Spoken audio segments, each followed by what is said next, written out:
नमस्ते नमस्ते प्रभु कर्म जेता, नमो देव अरहंत सन्मार्ग नेता। नमस्ते नमस्ते प्रभु शुद्ध रूप, नमो सिद्धिदाता सदा सिद्ध भूप।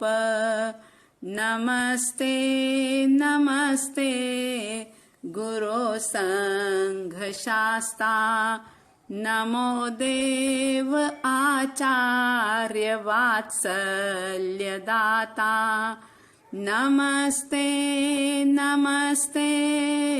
उपाध्याय नामी, नमो धर्मदानी, नमो ज्ञान स्वामी। नमस्ते नमस्ते सुधी साधु सारे, करे साधना जो भव से तिरावे। नमस्कार पांचों पदों का सदा ही, हरे पाप आनंद मांगल्यकारी। नमस्ते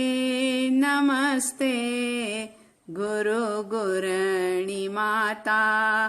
दिखाते हैं सतपथ देते हैं साता।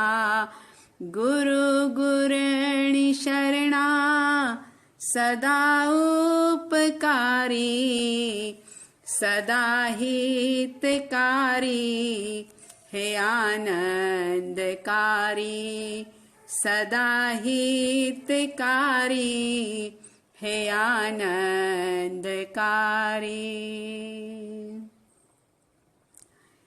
आचार्य देव पूज्य श्री मानतुंग सूरी जी महाराज आदिनाथ परमात्मा की भक्ति स्तुति अर्चना करते हुए 41वें श्लोक में कहते हैं, रक्ते क्षणं समद कोकिल कंठनीलम्, क्रोधोद्धतं फणिनमुत्फणमापतन्तम्, आक्रामति क्रमयुगेन निरस्तशङ्क, त्वन्नामनागदमनि रधियस्य पुंसः। शब्दार्थ इस प्रकार से देखेंगे, यस्य यानी जिस, पुंसः यानी पुरुष के, मनुष्य के, यस्य पुंसः यानी जिस मनुष्य के, रधि यानी हृदय में, दिल में, भीतर में, त्वन्नाम नागदमनी आपके नाम की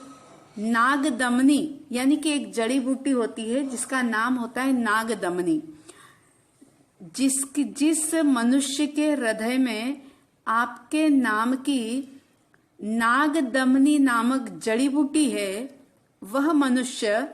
निरस्त शंक यानी शंका से रहित होकर के, भ्रम से बिल्कुल रहित होकर के,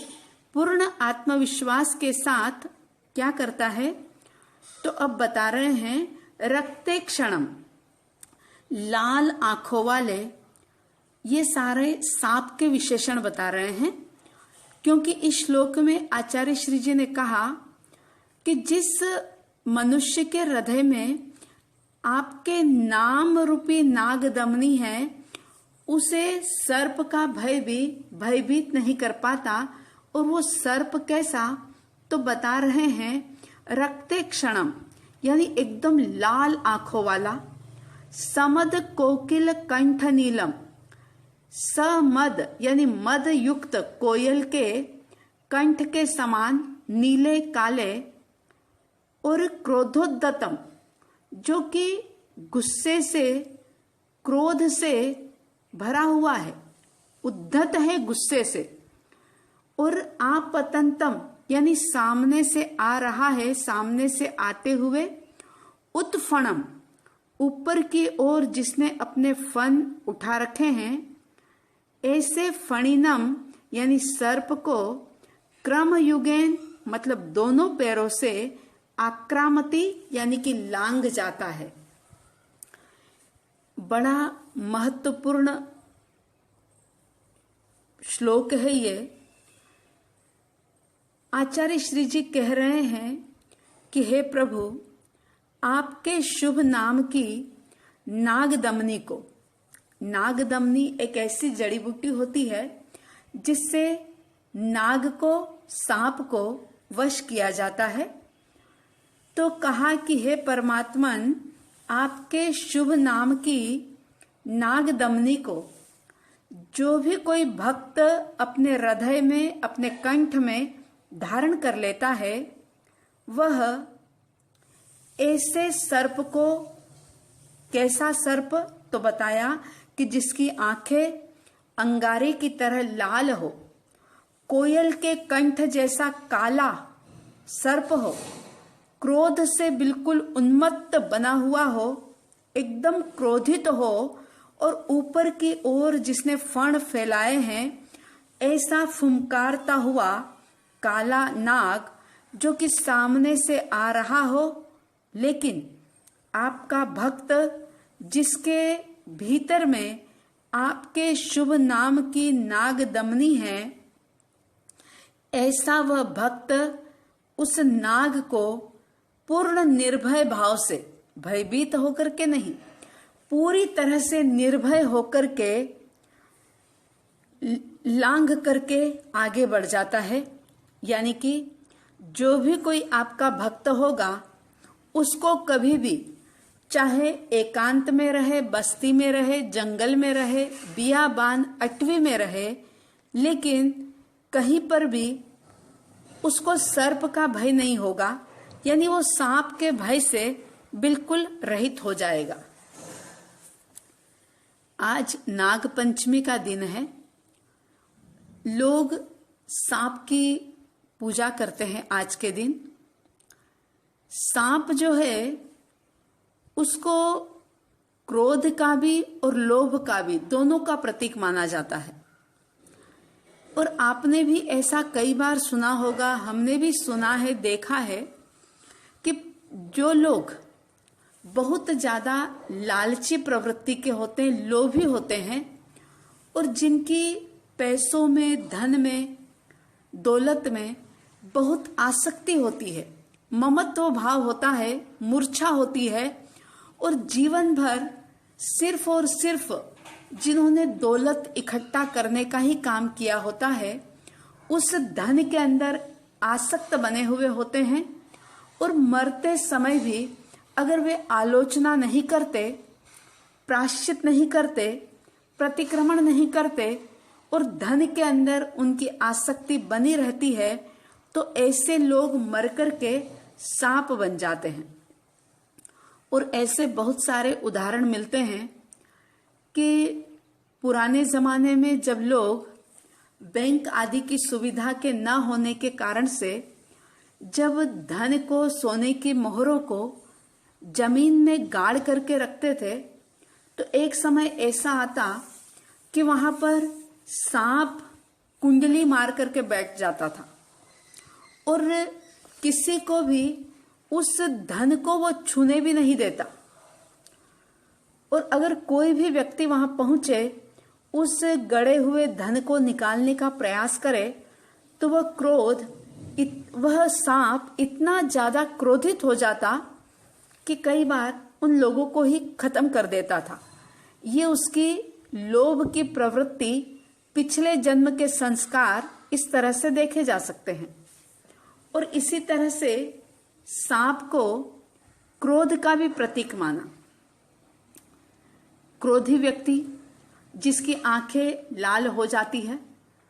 जो कि बिल्कुल सांप की तरह क्रोध में फुफकारने लग जाता है, उसको ये भान नहीं रहता कि मैं क्या बोल रहा हूं, मैं किसके सामने बोल रहा हूं, मैं क्यों बोल रहा हूं, वह बिल्कुल विवेक से रहित हो जाता है, विवेक शून्य हो जाता है। और एक बात और भी ध्यान रखने लायक कि जीवन में चाहे जितना तप हो, चाहे संयम हो, साधना हो, आराधना हो, लेकिन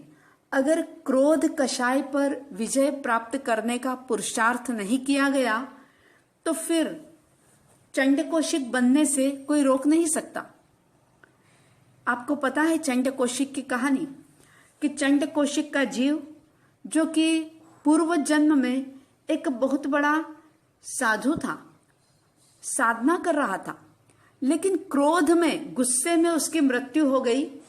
और आलोचना प्रतिक्रमण किए बिना ही वह गुस्से के अंदर अपने प्राणों का त्याग कर देता है और गुस्से के कारण से मर करके वो सर्प बन जाता है। तो इस श्लोक में कह रहे हैं कि जो कोई भक्त आपके नाम की नागदमनी, जैसे नागदमनी नाम की जड़ी बूटी से सांप को वश में किया जाता है, तो आचार्य श्री जी कह रहे हैं कि हे परमात्मन, जिस व्यक्ति के दिल में, उसके भीतर में, उसके कंठ में आपका नाम है, आपके नाम का स्मरण है, ऐसे व्यक्ति को सांप का भय नहीं सताता, बाहर में सांप का भय नहीं सताता और भीतर में क्रोध और लोभ से वह दूर हो जाता है। सांप चाहे क्रोध का प्रतीक हो, चाहे लोभ का प्रतीक हो, लेकिन ये बात निश्चित है कि जो भी कोई परमात्मा का नाम स्मरण करता है, निश्चित रूप से इस क्रोध पर, लोभ पर, अपने अज्ञान पर वह विजय प्राप्त कर लेता है। और परमात्मा का नाम, जैसा कि हमने कल भी श्लोक में देखा था कि नाम स्मरण का अनहद बेहद लाभ ज्ञानी जनों ने बताया है कि सिर्फ बाहर के सांप को तो क्या, लेकिन कर्मों जैसे, घाती कर्म जैसे विकराल जो फणिधर हैं, उनको भी परमात्मा के नाम स्मरण से वश में किया जा सकता है, उनको भी क्षय किया जा सकता है। तो हमारे जीवन में परमात्मा के नाम रूपी नागदमनी का वास हो, उसे हम अमुक समय के लिए नहीं, लेकिन अपने कंठ में, अपने दिल में उसे धारण करें और जो हमारे श्वासों की तरह बस जाए, जिससे कि समय समय पर उभरने वाले जो हमारे कषाय हैं, फिर चाहे वो लोभ के रूप में हो, चाहे वो क्रोध के रूप में हो,